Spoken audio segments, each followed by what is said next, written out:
පිළිබඳ මට ඇති වෙලා තියෙන්නේ හද උතුරා යන සතුටක් කිව නොහැකි තරම් සතුටක්. ආචාර්ය පණ්ඩිත අමරදේවයන්ගේ නවතම ගීතයට කිසියම් අයුරකින් දායක වන්නට ලැබීම මම හිතන්නේ මම ජීවිතේ ලැබූ උතුම්ම භාග්‍යයක්. ඉතින් මට මේ අවස්ථාව ළඟා කර දුන් මේ විශේෂයෙන් මේට මට ආරාධනය කරන ලද මෛත්‍රී පනාගොඩ මගේ හිත මිතුරාට මම ස්තුතිවන්ත වෙනවා. ඒ වගේම ආචාර්ය පණ්ඩිත අමරදේවයන් මා පිළිබඳව විශ්වාසය තබා මට මේ කටයුත්ත පැවරීම පිළිබඳව මම එතුමාට මගේ ගෞරවපූර්වක හදපිරි ස්තුතිය කෘතඥතාවය පළ කරන්න කැමැතියි. ඒ වගේම මේකෙන් මම වින්දේ මම අවුරුදු 40කට ආසන්න කාලයක් මේ සංගීත ශාස්ත්‍රීය නිර්මාණකරණයේ යෙදී වුණා නම් මම මොනව කටයුතු කරා නම් හරි ඒ සියල්ලම එක තරාදියකට දැම්මත් මට මේ කටයුත්තේ ඒක එක තරාදී ඒක අනිත් පැත්තට දැම්මහම මම හිතන්නේ මේක බර වැඩි වෙනවා. ඒ කියන්නේ ඒ තරම්ම මට ගෞරවයක් සහ සතුටක් තියෙන්නේ. එතුමා ලබා මේ ගීතය නිර්මාණය කරවාගෙන තනුව ඉන්පසු එතුමා ලබා මා මේ ගීතයේ තනුව සටහන් කරගෙන සංගීත සංයෝජනය කරලා පටිගත කරලා හඬ මේ කැවීමේ මේ සිද්ධිය මේ දක්වා මාස 5ක් විතර අපිට ගත වුණා. නමුත් මෙහි කෙළවර ප්‍රතිඵලය අති විශිෂ්ට නිර්මාණයක් බිහිවීමේ සිදුවීමයි. ඉතින් ඒක මම හිතන්නේ මේ මුළු මහත් සංගීත අපේ ශ්‍රී ලාංකීය සංගීත ලෝලීන්ටත් මම හිතන්නේ මේ ගීතය ඇසුණු පමණින් ඔවුන්ගේ හදවත් පිනා යන බව මම ඒකාන්තයෙන් මට විශ්වාසයි. මා ගුවන්විදුලි සංස්ථාවත් සමග මේ සාකච්ඡා කරා මේකට හැකි උපරිම ප්‍රචාරයක් ලබා දෙන්න කියලා මෙතුමාගේ දැන් මේ එළඹෙන ඊළඟ ජන්ම සංවත්සරයට අදාළව මේ ගීතය එතුමාගේ නවතම ගීත නිර්මාණය ජනතාව අතරට ගෙන යාමට. ඉතින් මට බොහොම උනන්දුවෙන් කටයුතු කරන. ඒ වගේම මට මේ සිද්ධියෙන් පසු ආසාවක් ඇති වුණා එතුමා ලවා තවත් ගීත කීපයක් මේ විදිහට නිර්මාණය කරලා මමත් දායක වෙලා ගීත සමුච්චයක් අපිට නිර්මාණය කරගන්න පුළුවන් නේද කියලා. ඒකට සෑහෙන කාලයක් ගත වෙයි, සෑහෙන කැපවීමක් කරන්න සිද්ධ වෙයි. නමුත් ඒක කරන්න ඕනෑම වෙලාවක මම සූදානම්. මම හිතන්නේ මට එතුමා වෙනුවෙන් මගේ ජීවිතේ කරන්න තියෙන ලොකුම උපහාරය.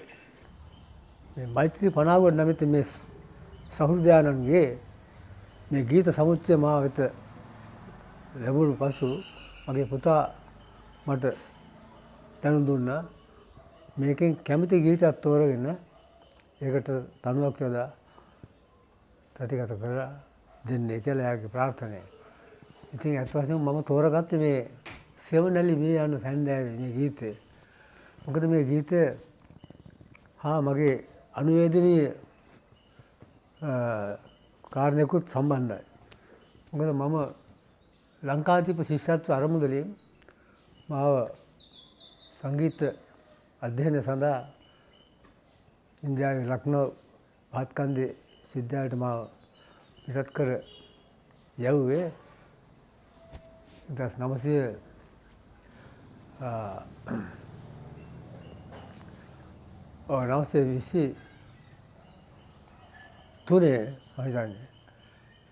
ඔක්තෝබර් මාසයේ මම පිටත් වෙලා ගියේ. ඒ යනකොට මගේ පියා තරමක් අසනීපෙන් හිටියේ. ඉතින් මම ගිහිල්ලා ඉරණ කාලෙදී මගේ පියා ඒ අතරතුර අභාව ප්‍රාප්ත වෙලා තියෙනවා. නමුත් මට දැනුම් දුන්නේ නැහැ මේ ශිෂ්‍යත්ව කමිටුව තීරණය කරලා තිනවා මගේ මේ විභාගයේම තියෙන අවධියයි මේ දැන්වීමෙන් මහා හානියක් වෙන්න ඉඩ තියෙනවා මම නැවත ආවොත් එහෙම කියලා. ඉතින් මේ මම අන්තිමේට මගේ පියාට තිබුණ ඇස්මැටික්ස් ඇස්මා ගතිය ඇවිල්ලා ඒකෙන් තමයි අභාව ප්‍රාප්ත වුණේ. ඒ නැතින කිට්ටුව අහලා තියෙනවා. මම පවුලේ බාලයා. මම කියලා දෙනවා මේ පොඩ්ඩක් එයිද කියලා. ඉතින් අපේ අක්කලම කියලා දෙනවා ඔව් දැන් එයාට හිතන්නලා තියෙන්නේ එයි කියලා. ඉතින් ඒ සිද්ධිය මට මතක් වුණා මේ ගීතේදී. ඉතින් අත් වශයෙන්ම ඊටම අනුවේදනීය විදිහට ලියවිලා තියෙනවා මේ ගීතය. මම මහත්සේ අගය කරනවා. මෛත්‍රී පනාගොඩ ඒ සහෘදයාණන්ගේ ඒ නිර්මාණය මම අගය කරනවා. ඒ වගේම මට මේක කියන්න ලැබීම මගේ භාග්‍යයක් කොට මම සලකනවා මගේ ජීවිතේ. ඒකම මේක රෝහණ සම්බන්ධ වීමත් මට හරිම ප්‍රසාදාත්මක කාරණයක් ඒක. මොකද එදා මෙදා තුර මගේ හැම නිර්මාණයකදීම මගේ හැම ප්‍රසංගයකදීම මට අපරිමිත සහාය විතරම මාහා එකට හිටපු. ඒ වගේම අප මේ ජීවත් වෙන යුගයේ අපි දන්නා පරිදි තාම ප්‍රවීණ ඒ වගේම දක්ෂ ඒ වගේම හිතවත් ඉතාම හොඳ මිනිසත් ගුණ තියෙනවා. කෙනෙක් හැටියට රෝහණ අපි අගය කරනවා. ඉතින් රෝහණත් මේකට සම්බන්ධ වීම මා මහත්ය අගය කරනවා. මට මෙවැනි දෙයක් මේ වගේ ජීවිතයේ සැඳෑ යුගයේ ජීවිතයේ සැඳෑ සමය ගෙවමින් ඉන්න මට මෙවැනි දෙයක් මට නිර්මාණය කරන්න ලැබීම මගේ ජීවිතයේ මා ලද භාග්‍යයක් කොට මම සලකනවා.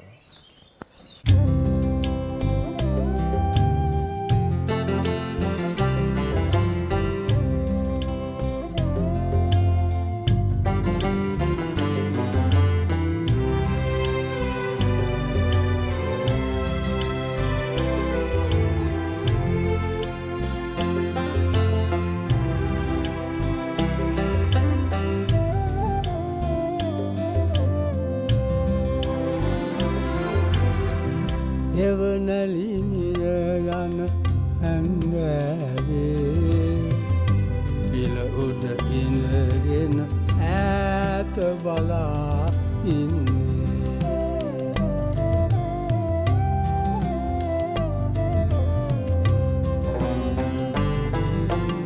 සීපද මුමුණන්නේ ඒ හඬ ඇසෙනවදෝ නැතු යෝග තෙත් වෙන්නේ ඒ දුක දැනෙනවදෝ.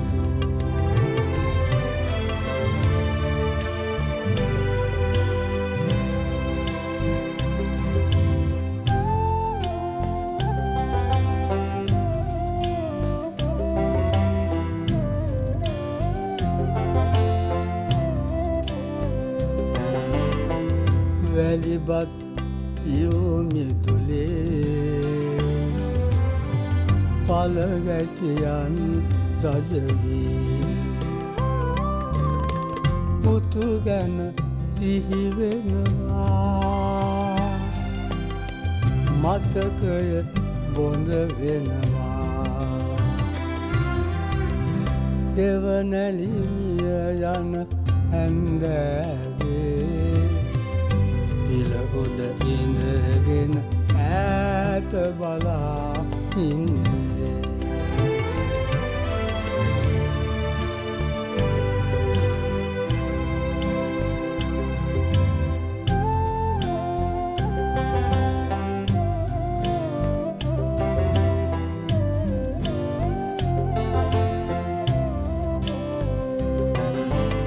මගේ හිරු මියෙන ඔබේ හිරු ඉපදෙනවා නැතු පියවෙන්න කලින් එනවද මගේ පුතුනේ. සෙවනැලිමිය යන හැන්දෑවේ පිල උඩ ඉඳගෙන ඈත බලා ඉන්නේ.